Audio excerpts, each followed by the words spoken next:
Second part of first program, that is 1b, the program develop a Python program to check whether given number is palindrome or not, and also count the number of occurrences of each digit in the input.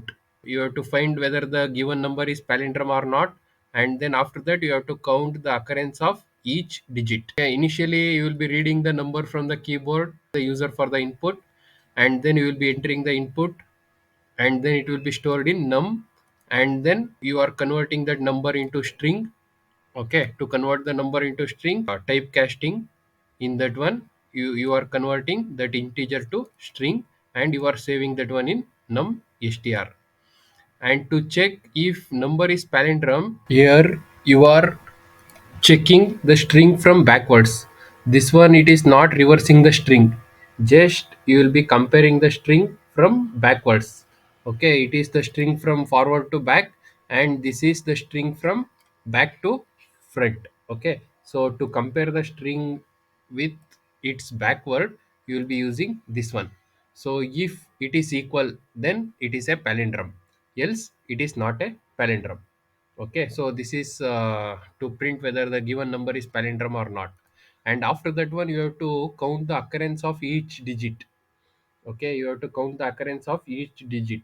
And here what you are doing means, you are taking digit count array, and then after that, for each digit in the string, if digit in digit count, if that one is in the array, then you will be incrementing the count of that one.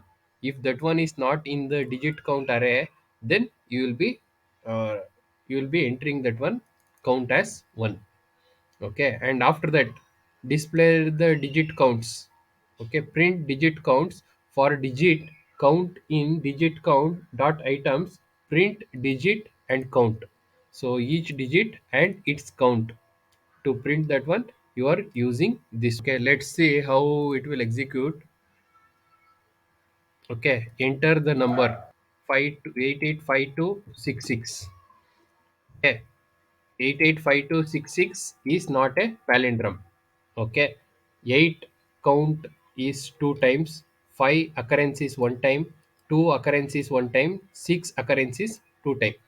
Okay, next let's run for a palindrome.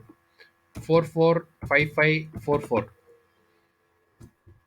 Okay, 445544 is a palindrome. Digit count 4 has occurred 4 times in that number, and occurrence of 5 is 2 times in that number. So this is the output for 1b.